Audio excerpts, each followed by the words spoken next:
Então, nesse texto, eu quero pensar da seguinte maneira, que se Deus olha do céu e nos vê, e Ele vê todo o povo, todo, o mundo todo, porque Ele tem condições, Ele é onisciente, onipresente, onipotente, Ele pode ver tudo. Ele percebe quando o seu filho, o seu povo, o seu servo está na apostasia, no relaxamento espiritual, no abandono espiritual. E daí ele faz aconselhamentos para essas pessoas. Depois de fazer aconselhamentos, ele promete bênçãos grandiosas aos que retornam para ele. E depois de tudo isso, ainda ele enaltece o povo diante das nações, dizendo: vereis outra vez a diferença entre o que teme a Deus e o que não teme a Deus. Nesse ponto, então, leremos Malaquias 2, versículo 17, e depois entraremos no capítulo 3 e o leremos todo. Malaquias 2, 17. Enfadais o Senhor com vossas palavras, e ainda dizeis: em que o enfadamos? Nisto que pensais. Qualquer que faz o mal passa por bom aos olhos do Senhor, e desses é que ele se agrada. Ou onde está o Deus do juízo? Você pode olhar uma pessoa descontente no reino e descontente, se servindo do reino e descontente com o reino, se servindo do reino e descontente com o dono do rei, com o rei. O que Deus vê? Deus vê uma adoração inconveniente. Eles estão dizendo: olha, já não aguentamos mais te servir.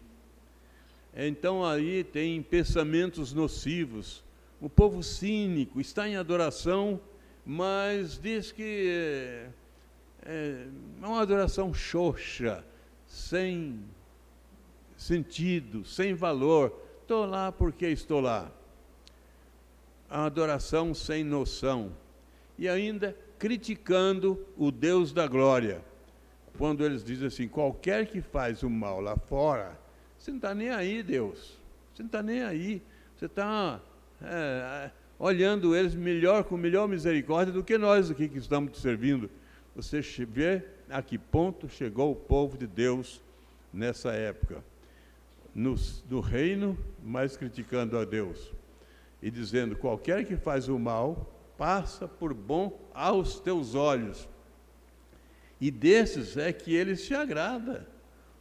Você já viu criança que faz esse tipo de apontamento para a mãe? O guri lá faz, o outro, na hora que a coisa está ruim, hoje não tem muitos irmãos, mas quando a coisa estava ruim, tá o outro ali, é que você olha, tem misericórdia, que você ama. Eu sou um desprezado.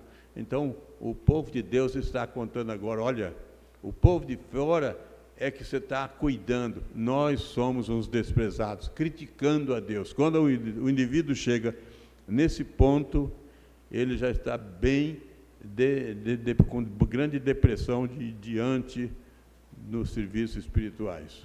E aí passamos para o capítulo 3, versículo 1. Aí Deus faz uma promessa. O pessoal está reclamando, chorando, mas Deus abre o seu coração, a sua misericórdia, e aponta para o povo e fala assim: eis que eu envio o meu mensageiro, que preparará o caminho diante de mim. De repente virá o seu templo, o Senhor, a quem vós buscais, o anjo da aliança, a quem vós desejais. Eis que ele vem, diz o Senhor dos Exércitos. Eu gosto dessa expressão aqui: a quem vós desejais. Mas tem muita gente que deseja alguma coisa e não faz nada para adquirir, e morre no desejo, e morre sem perceber, sem receber aquilo que desejava. Vamos ilustrar? Você está com muita sede, aí alguém te fala assim: daqui a 100 metros tem água cristalina, maravilhosa. Aí esse indivíduo muito desejoso de beber água, muito sedento, mas não sai do lugar. Fala, 100 metros, tem que andar, o sol está quente, tem areia, eu tenho que atravessar areião. Vou não. Morre no desejo e não bebe a água.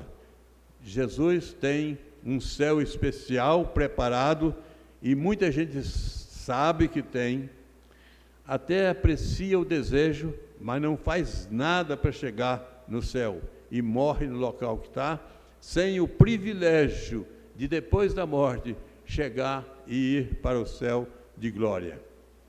Então, nesse versículo aqui, eu encontro o que Deus promete para o povo. Promete um Salvador, promete um mensageiro para o povo, e promete que vai enviar e a preparação para o Messias. Aqui está 400 anos antes de Jesus ser enviado ao mundo. E ele diz, eis a mensagem nos mostra que Deus promovendo esperança para o povo, falando sobre a vinda do Messias. O problema é que aquele povo estava muito desanimado. E quando a gente está desanimado, às vezes a gente não faz nada. Versículo 2. Mas quem poderá suportar o dia da sua vinda? E quem poderá subsistir quando ele aparecer? Porque ele é como o fogo do ourives e como a potassa dos lavandeiros. Como é que o povo se vê diante da severidade de Deus? O povo se vê fraco. Até tem a orientação, tem a noção, tem a instrução, mas não tem a ação. Fica parado, não faz nada. Quem pode resistir? Reconhece que criticar a Deus não garante segurança. É preciso se preparar para o dia da chamada para a eternidade. Mas quem poderá suportar o dia da sua vinda? Um dia Jesus virá. Um dia ele virá com poder e glória e recolherá para os céus os redimidos, aqueles que acreditaram, aqueles que deram o primeiro passo, aqueles que saíram, foram com Josué lutar em Jericó, marcharam no reino, não ficaram parados. A esses, a glória de morar no eterno lar celestial. Mas no versículo 3, assentar-se-á como derretedor de purificador de prata, purificará os filhos de Levi e os refinará como ouro, como prata. Eles trarão ao Senhor as justas ofertas. Aqui tem um aperto para os sacerdotes, para a liderança, para os levitas, porque os levitas seriam os purificados primeiros. Está todo mundo no abandono, todo mundo sem atividade, sem despertamento espiritual. E a esses Deus ia cobrar mais caro, ia purificar primeiro, com uma ação mais dura. E diz que como um fogo que purifica a potassa, um fogo que vem para purificar, para queimar, mas isso para liberar, queimar o pecado e remover tudo aquilo que era ruim e promover a santificação, a santidade na pessoa, para que eles pudessem, nessa santificação, eles proclamarem com grandeza o serviço e o gozo das questões celestiais. Os sacerdotes devem ser exemplos de pureza e de santidade no reino. Então, eles fazendo a obra de Deus relaxadamente, estariam provocando o povo a um desânimo. Logo, o rigor da disciplina começa por aqueles que estão na liderança. Isso deve promover reavivamento. Versículo 4. Então a oferta de Judá e de Jerusalém será agradável ao Senhor. Sempre, quando nós começamos o culto aqui, nós não falamos, Senhor, aceita o culto que estamos te oferecendo. Aqui, depois dessa purificação, desse reavivamento dos sacerdotes. A oferta de culto seria agradável a Deus. É um sonho a ser realizado isso. Oferta aceitável. Às vezes a gente oferta e não sabe se está sendo aceitável. Caim ofertou e Deus rejeitou. Abel, Deus aceitou. Por que isso? O coração. Então Deus quer, nesse sonho nosso de sermos aceitáveis, uma oferta realizada com um plano de Deus seja aceito, isso tudo, um retorno espiritual, um reavivamento na nossa vida, na nossa igreja. Versículo 5. Chegar-me-ei a vós outros para juízo. Olha que palavra dura. Eu chegarei diante de vocês para juízo. Vocês estão aí trabalhando, andando, comprando, vendendo, trabalhando, colhendo, almoçando, jantando, mas às vezes vocês estão em relaxamento espiritual. Eu chegar-me-ei a vocês, a vós outros, para juízo. Serei testemunha veloz contra os feiticeiros. Vamos prestar atenção nesse versículo aí de uma maneira especial na nossa mente. Eu chegarei diante de vós, serei testemunha veloz, rapidinho, contra os feiticeiros, contra os adúlteros, contra os que juram falsamente, contra os que defraudam o salário do jornaleiro, oprimem a viúva e o órfão, e torcem o direito do estrangeiro, e não temem, diz o Senhor. Então fazem tudo isso numa boa e sem temer a Deus, sem olhar para Deus. Nós lemos aí o texto de confissão de pecado hoje, e se nós não confessarmos, a gente está em uma decadência espiritual. Mas quando se confessa e deixa o pecado, encontra-se a vitória.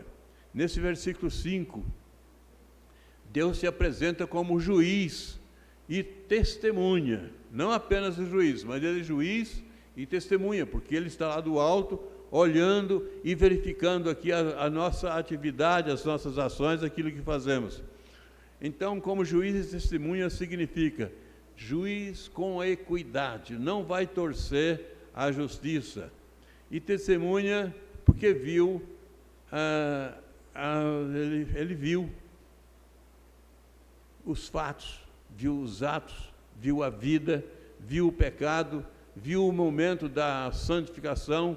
Então, ele vai ser o juiz e a testemunha e vai falar você aqui para a direita, porque na direita, na Bíblia, assim como nós vimos hoje na escola dominical, e vimos Eclesiastes 10, a direita e a esquerda, ou o bom e o mal, a direita representando aquilo que é bom, a esquerda representando aquilo que é nocivo, aquilo que é mal.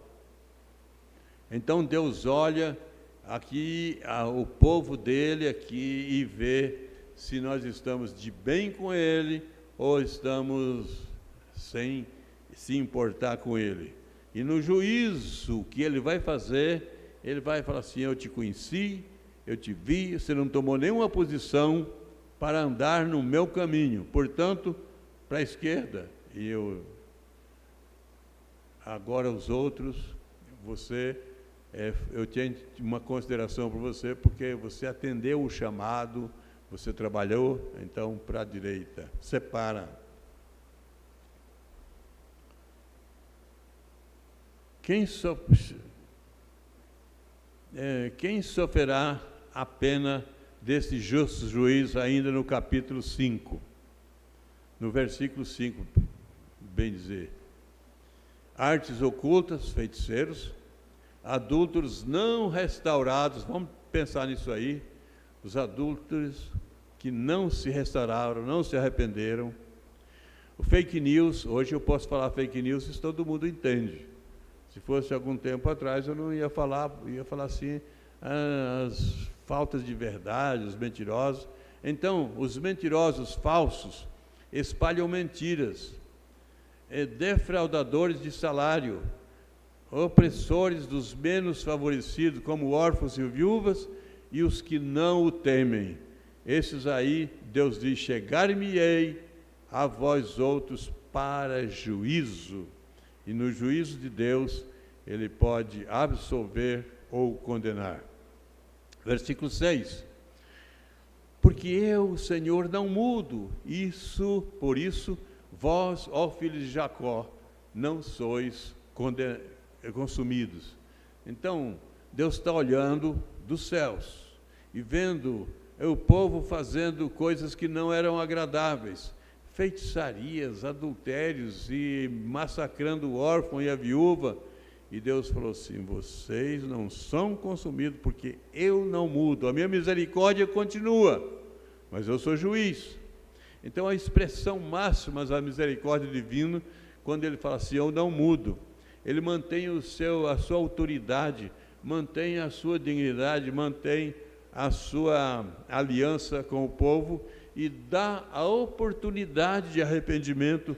Isso é importante a gente observar, que a gente dê a oportunidade de arrependimento. O versículo 7.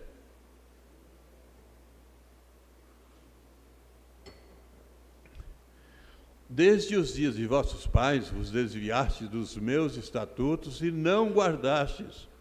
Tornai para mim, e eu me tornarei para vós outros, diz o Senhor dos Exércitos. Mas vós dizeis, em que havemos de tornar? Olha o cinismo aqui.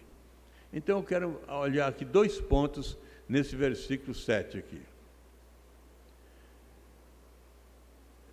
Primeiro, da parte de Deus, nesse versículo 7, ele aponta o pecado da apostasia, do abandono, o deixar o templo, ficar à sua vontade. Não tem nada. Hoje tem muita gente, você já ouviu isso muitas vezes, e vai ouvir, continuar daqui para frente, muitas vezes ainda. Eu sou crente lá em casa, sou crente sozinho.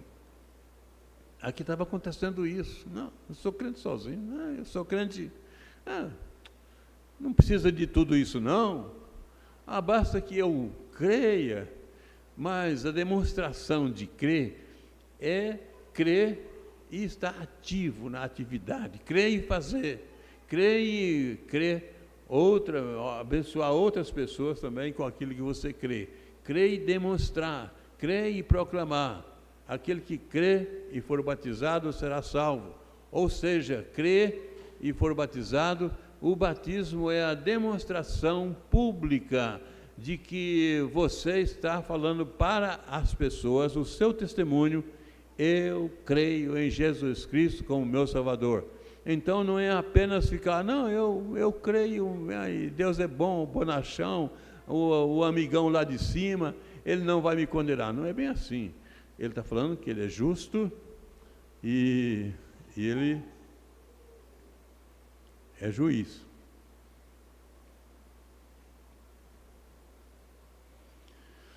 Então, da parte de Deus, ele aponta o pecado, ele recomenda o retorno. Da parte do homem, o povo faz de conta que não entende nada. O povo faz ouvido de moco, ouvido que não ouve, ouvido que não está se importando com isso. Talvez como aquela criança que, se você balançou, mexeu na lata de doce lá, ele já conhece o barulho, e você fala o nome da criança, ela sai correndo. Mas se você mexer numa vassoura lá ou numa bacia, ele acha que é para trabalhar, pode chamar à vontade, precisa ir lá perto dele para ele escutar. Deus está falando aqui, vocês estão fazendo ouvido de moco. Estou conversando com vocês, e vocês não estão querendo me atender, só que ele é juiz. Versículo 8. Roubará o homem a Deus? Era a questão deles. Em que roubamos? Ou seja, nós estamos aqui paradinho aqui, não estamos fazendo nada, mas estamos te roubando em quê? Todavia vós me roubais e dizeis, em que te roubamos? Nos dízimos e nas ofertas. 2 questões Deus coloca diante do povo. Primeiro, sabiamente Deus provoca o subjetivo do seu povo. o emocional, dentro, o coração, ele provoca, porque o homem de bem não gosta de ser chamado de ladrão. Você já viu um homem de bem ser chamado de ladrão e ele ficar parado? Não fica. Ele se alerta todinho, ele se enfurece, se ira. E Deus então mexe no fundo do coração do homem de bem que estava em erro, porque não levava a contribuição para o templo, e então Deus mexe no interior, no coração, no subjetivo. O homem de bem não gosta de ser chamado ladrão, porque mexe com o ego do indivíduo. Então, nesse versículo, primeiro eu vejo Deus sabiamente mexendo bem dentro do coração das pessoas. E em segundo lugar, Deus sabiamente aponta o concreto, o dízimo retido. E Deus faz o povo entender a necessidade de contribuição, pois os levitas, sem provisão, não poderiam exercer a sua função no templo, a sua função sacerdotal. Eles precisavam, porque na lei deuteronômica, que tinham 12 tribos, 11 tinham terra, fazenda, herança, e a tribo dos levitas, dos sacerdotes, era para trabalhar apenas no templo, eles não poderiam ter terra. Então os outros 11 tribos, as outras 11 famílias, trabalhavam lá e trazia 10% daquilo que rendia a lavoura e colocava na casa do tesouro. E eu acho interessante que quando a Bíblia fala casa do tesouro, esse nome tesouro está com letra maiúscula. Então, eles trabalhavam, mas nessa época eles tinham abandonado tudo, era um abandono. Então Deus está olhando do céu e está vendo tudo isso. Então, Deus sabiamente aponta para o concreto. Vocês me roubaram, foi nos dízimos. E Deus faz o povo entender a necessidade de contribuição para que os levitas pudessem continuar fazendo o serviço deles do templo. Versículo 9. Com maldições são amaldiçoados, porque a mim me roubais, vós e a nação toda. Então, ninguém tinha escapado, porque o marasmo aconteceu, e quando isso acontece, é contaminante. Aí eu dou uma olhadinha e penso nesse versículo 9, que a caixa da bênção ficou zerada. A caixa da bênção ficou zerada. Ou o caixa da bênção ficou zerado. Daí Deus aplica ao adorador inadimplente restrição da graça divina. Eu venho com maldição. Deus, se você lê Deuteronômio, você encontra lá, eu coloco diante de ti a bênção e a maldição, a vida e a morte. Escolhe a vida. Deus ainda dá uma dica para as pessoas: escolhe a vida, está aí diante de você, a bênção e a maldição, a vida e a morte, mas escolhe a vida. Deus considera o seu povo e dá orientação. E se o caixa estava zerado, Deus aplica ao adorador inadimplente também o desconforto da consciência do adorador, pois não se refere a roubo no gasofilácio, mas nos cofres divinos. Deus está reclamando que os cofres divinos estão sendo surrupiados. Versículo 10, o versículo chave, que todo mundo, quando vai falar em dízimo, fala sobre esse versículo, mas eu não quero apenas aqui, não estou querendo apontar esse versículo como uma obrigação de entregar dízimo. Não estou falando isso, porque a pessoa só vai entregar dízimo na igreja depois que entregou o coração a Deus. Antes de entregar o coração a Deus, pode até fazer uma oferta espontânea, mas não é do coração, é só da cabeça, uma consciência de que vai ajudar o reino, mas não tem o coração entregue. aqui no versículo 10 eu encontro um encorajamento divino, veja só. Trazei todos os dízimos à casa do tesouro, veja que tesouro, quem tem a Bíblia aberta aí, está com letra maiúscula, porque era o tesouro, era um apartamento, um cômodo especial para se colocar ali o arroz que vinha colhido, o feijão, aquilo que era provimento para alimento do sacerdote.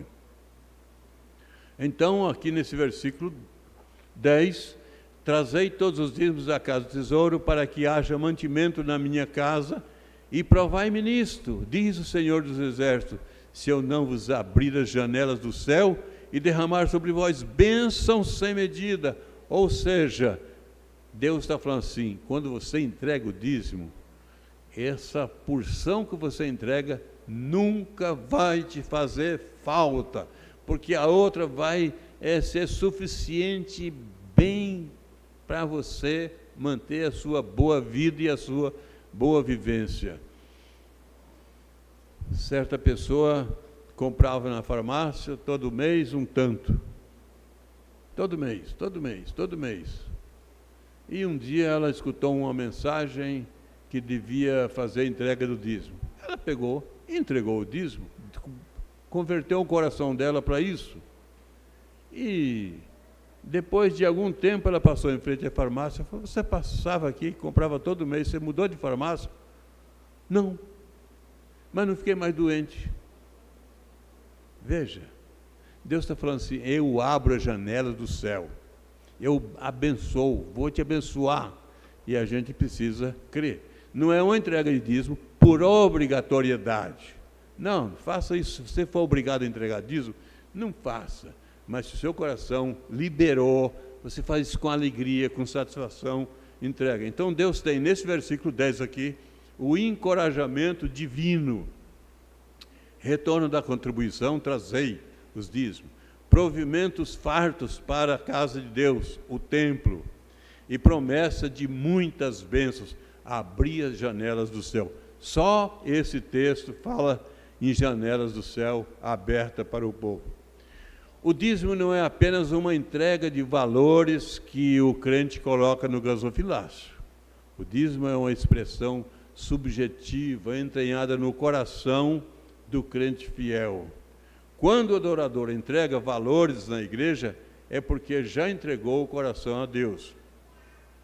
Entregar o dízimo é uma demonstração de fé nas providências do Criador em favor do adorador fiel. Versículo 11. Por vossa causa repreenderei o devorador, para que não vos consuma o fruto da terra, a vossa vide no campo não será estéril, diz o Senhor dos Exércitos. Aqui eu vou olhar como um cuidado divino em favor daqueles crentes fiéis, daqueles servos fiéis. Primeiro, a repressão dos gafanhotos, das lagartas e outras pragas. Alta produtividade e fartura nos celeiros. Eu quero pedir a licença agora para contar 2 testemunhos que eu percebi. Nós estávamos em Dourados numa época de retiro e alguém foi lá num dos fazendeiros que tinha no retiro e falou, lagarta está comendo sua soja. Ele falou para o pastor, eu preciso deixar o retiro porque vou passar veneno. Não vou falar o nome porque também não pedi autorização para falar, mas continua vivo e rico. Não vou... O pastor olhou para ele e falou assim, rapaz, creia que Deus proverá, Deus falou que mata a lagarta. Continua no retiro, as lagartas morreram. Ele economizou o veneno ainda. Você crê nisso? Você crê? Aconteceu. Um outro testemunho que eu quero dizer, que aqui na congregação eu já falei algumas vezes, é do feijão que meu pai plantou. Eu era de uns 7, 8 anos por aí, eu vinha da escola, e de tardezinha aquilo deu um embaçamento no sol, e diminuiu a claridade, era gafanhoto descendo. E de repente desceu aquele gafanhoto igual enxame de abelha, só que não é um pouquinho igual a abelha, era na região toda. E foi comendo tudo. O feijão do meu pai escapou. Comeu dessa divisa para lá e dessa divisa para cá. Aí um vizinho chegou lá e falou assim, eu não entendia nada, porque eu era bem criança, mas o que eu escutei, eu não esqueci. Um vizinho chegou lá, seu Zezinho, o que o senhor fez que os gafanhotos não comeram seu feijão? Ele falou assim, eu dou o dízimo. Só isso. Eu sabia lá o que era dízimo. Eu era bem pequeno, mas eu escutei isso aí. Então, Deus garante. É maravilhoso. Deus garante porque Ele pode. Versículo 12. Todas as nações vos chamarão felizes, porque vós sereis uma terra deleitosa, diz o Senhor dos Exércitos. Olha, para quem é de bem, gosta de ser tratado pelas pessoas com elogio, não é isso? E aqui tem um status admirável, o versículo 12 aí. O povo de fora faz elogios, o povo de fora percebe que Deus abençoa o seu povo escolhido e é um testemunho admirável. Versículo 13, Deus vê também os reclamões. A vossa palavra foram dura para mim, diz o Senhor dos Exércitos, mas vós dizeis que temos falado contra ti. E aqui eu vejo as características dos reclamões. Estão no reino, trabalhando no reino, sustentados no reino e depreciam o reino. É assim, muitas vezes acontece. Está no reino, está na igreja e deprecia aquilo que Deus faz sem perceber. Talvez não seja por uma espontaneidade de sinceridade, mas pela maneira de... já tem gente que gosta de ficar reclamando de tudo. É versículo 14. Deus vê os desiludidos da graça. Veja aí. Vós dizeis, inútil é servir a Deus, que nos aproveitou termos cuidado em guardar os seus preceitos e andar de luto diante do Senhor, todos dos exércitos. O que adiantou eu ser fiel? E ali do lado de fora, o ímpio está ficando rico, e eu continuo na mesma. Aqui tinha uma época, eles talvez não tivessem ainda restaurado a espiritualidade, o avivamento, e estavam ali reclamando. Mas Deus estava dizendo, se vocês restaurarem o avivamento, eu vou abrir janela do céu. Mas antes disso, antes de acontecer, eles estão reclamando, não adianta nada a gente ficar aqui servindo a Deus, e o povo ali é que está crescendo com suas riquezas. Inútil é servir a Deus quando o adorador chega a esse ponto, está em profunda depressão espiritual, está em plena apostasia, está inerte, sem vontade, já perdeu a alegria da salvação, já perdeu a alegria de servir o reino e já não tem mais fogo espiritual no seu coração, já perdeu tudo isso. E no versículo 15, Deus vê os inconformados na vivência cristã. Ora, pois, nós reputamos por felizes os soberbos, também os que cometem impiedade prosperam, sim, eles tentam o Senhor e escapam. Que coisa terrível! Está aqui sendo beneficiado por Deus, cuidado por Deus, tem uma promessa de vida eterna no céu, e está elogiando aquele que está lá fora. Na gíria atual, costumo dizer, um pé na igreja e outro pé no mundo. Então, vamos para a nossa igreja atual. Crentes inconformados com o serviço do reino, que prestam serviço no reino, reclamam. Crentes que têm atividades na igreja, mas o coração está fora da igreja. Crentes invejosos, desejando as iguarias do mundo.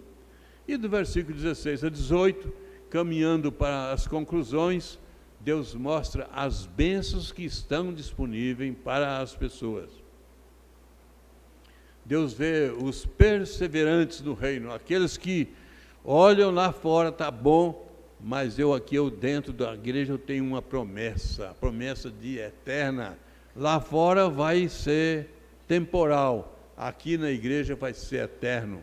Então Deus vê os perseverantes do reino, mesmo diante das anomalias, das coisas terríveis, eles continuam na perseverança e olhando para a proposta eterna de bênçãos eternas do céu.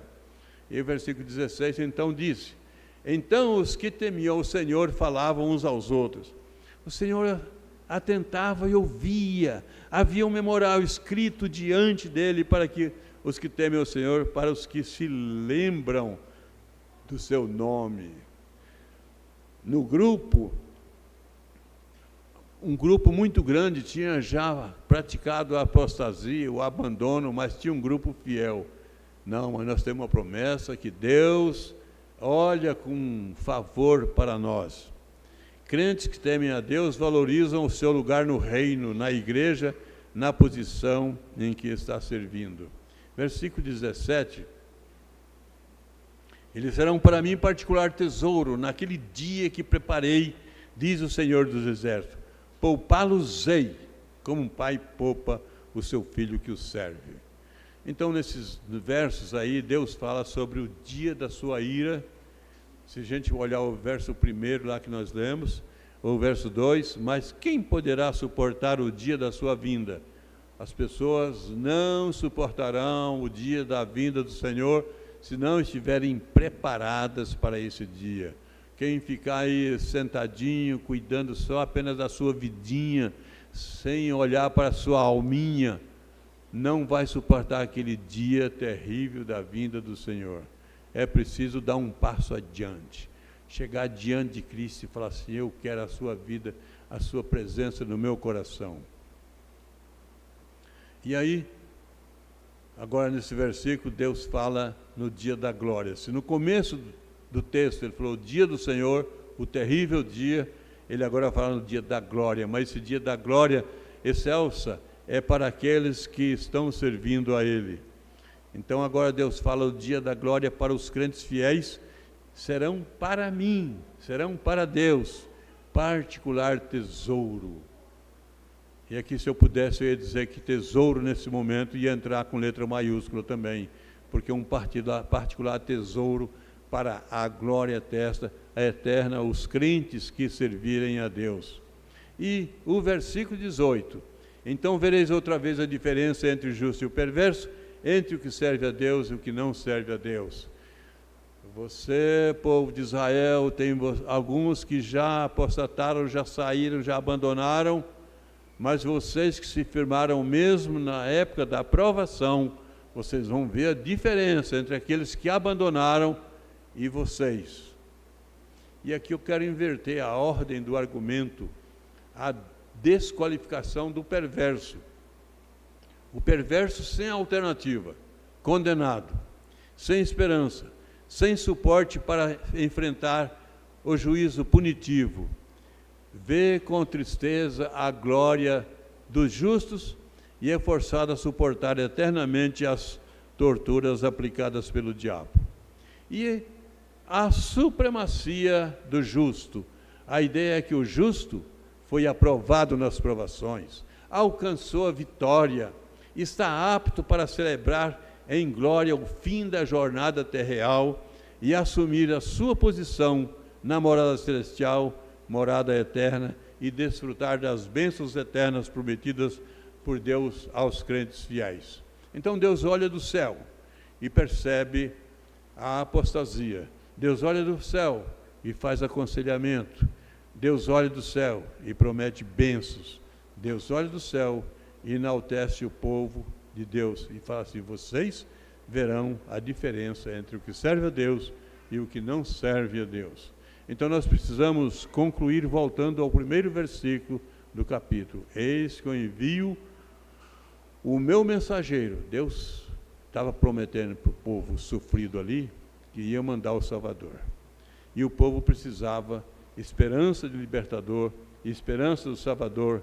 E Deus promete enviar o Messias, e o Messias chegou. E é aquele que nos salvou e nos salva e nos dá o direito de trabalhar no seu reino para a glória do seu santo e bendito nome. Vamos ficar em pé, vamos orar.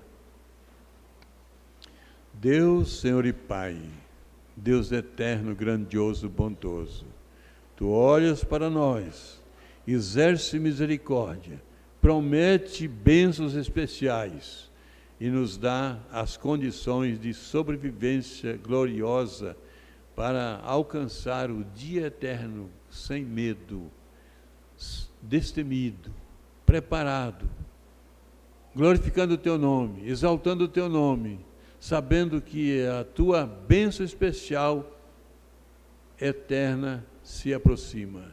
Abençoa-nos, ó Deus, na nossa vivência no reino. Dá-nos, ó Deus, reavivamento em nome de Jesus.